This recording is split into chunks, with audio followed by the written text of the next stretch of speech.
Have you ever wondered if the world is exactly as you see it? Could it be possible that our senses are not telling us the whole truth?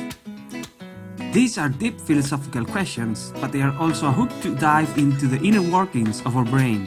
For example, imagine a red heart.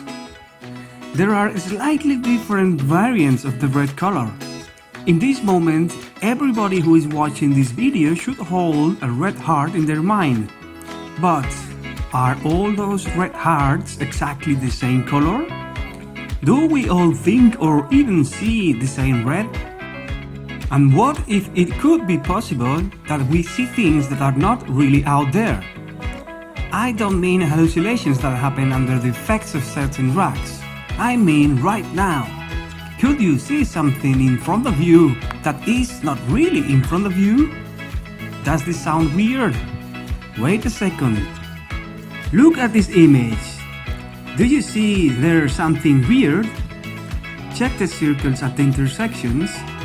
Do you see that here and there, dark dots appear and disappear? However, if you look at these circles directly, the black dots vanish. Why is this happening? In this video, we are going to understand what is taking place here. The explanation is in how the nervous system works and how it detects and processes information from the environment. Here, we are going to understand something fundamental about how the eye works and about how human vision takes place. What we will find out will help us answer the big question at the beginning of this video. Can we trust our senses? Do you think those little dark spots in the image before really exist? Or are they just in your head? Let's go! As you already know, the brain is the organ that produces the mind. Our emotions, feelings, memories, consciousness are all the consequence of brain activity. How we remember our first kiss, how we experience the stress before the exam, all of that depends on the activity happening in our brain. One of the most crucial functions of the brain is to realize about what happens in the external world.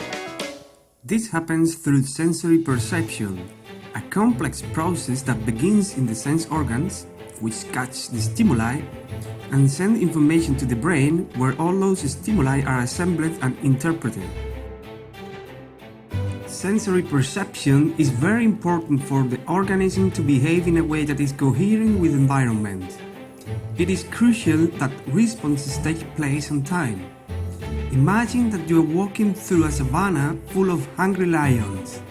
If you don't detect them and respond timely, you'll end up being their dinner. And that's not what evolution expects from you.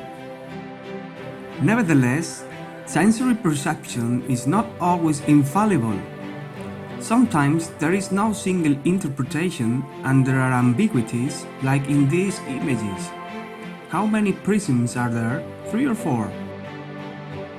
Let's go back to the image we saw before. This image is called the sparkling grid, and scientists have used it to study how the nervous system works. It is like a window to our brain and its inner functioning. The sparkling grid is a sensory illusion. In fact, those dark spots that appear and disappear are illusions. They are not out there, just in your head. This proves that sensory perception is a constructive process. That means that the brain actively generates the image of the external world, building it. And as in any building works, things can be added up. Weird, right? Why is it like that? Why does not the brain simply catch what is out there passively without bias? Wouldn't the world be simpler? Wouldn't there be less discussions? Well, there is a good reason for perception to be as it is. It's because the environment that surrounds us contains, sensory speaking, too much information. Lights, colors, textures, outlines, nuances, deepness, all that means a lot of information. If the sense organs had to capture completely every image or every stimulus they encounter, it would take too long to send all that information to the brain. even using the maximal transmission speed cables. It would be just like when you connect a hard drive to your PC and you want to send terabytes of data. Imagine yourself in the savannah and your brain needing hours to recognize a hungry lion approaching you. It's not an easy task to solve. So what evolution has found out is that sensory perception needs first to filter the input, capturing only the most relevant pieces of information. And afterwards, the brain has to reveal the whole image from those parts. Thus, if sensory perception was a passive process, there would not be discussions between people, for granted. But would there be people? Let's go back again to the sparkling grid to understand how the eye captures this weird image. More exactly, let's see what happens in the retina. The retina is like a photographic film. In the eye, light comes in through the iris and then it is projected on the retina, where the image is formed. In the retina, there are more than 100 million cells that capture light. The key to understand why we see the dots in the sparkling grid is in how those cells capture light, or more concretely, what exactly they do capture. In fact, those cells do not simply catch the total amount of incoming light, but something a bit more complicated: the contrast. Exactly, contrast is the difference in light signal between two neighbor points.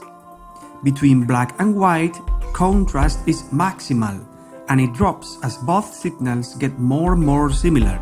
Because of that, these cells do not see the world in the same way you do. Here it is more or less how they see.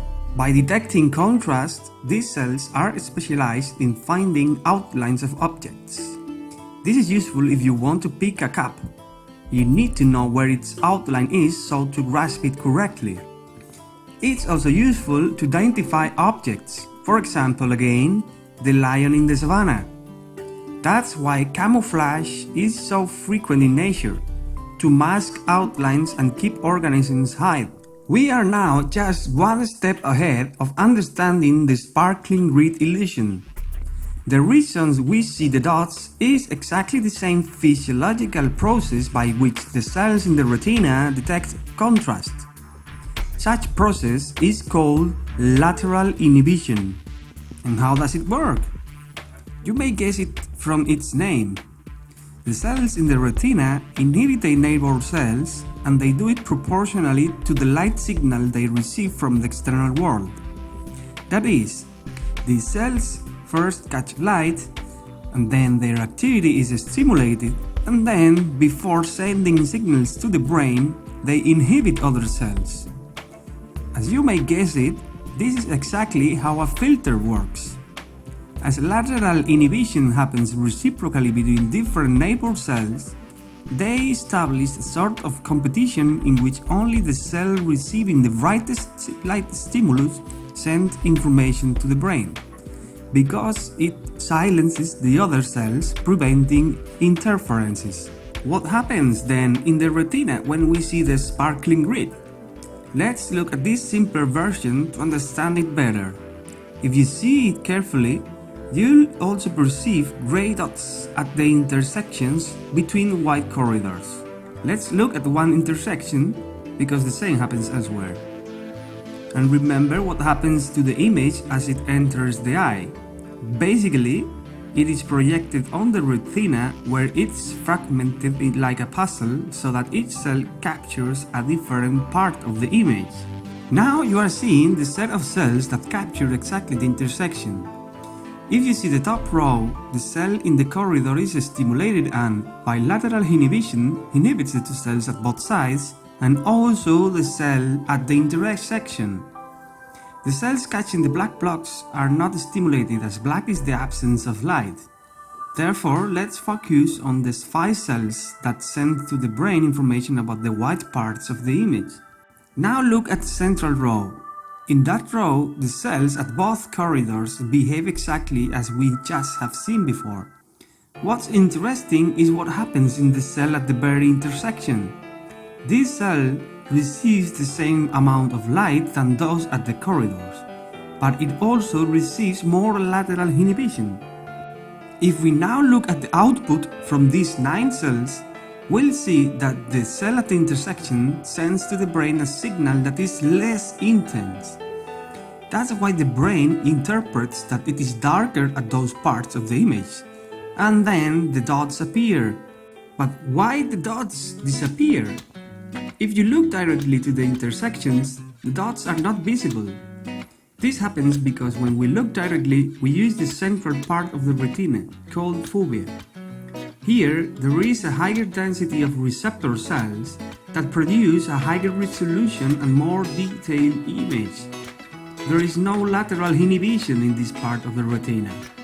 Illusory dark dots are detected only when we look indirectly. In this case, we use the periphery of the retina, where cells are more separated and the image they produce has less resolution. Here, lateral inhibition helps sharpen edges and outlines. Now you know why we see the dark dots in the sparkling grid.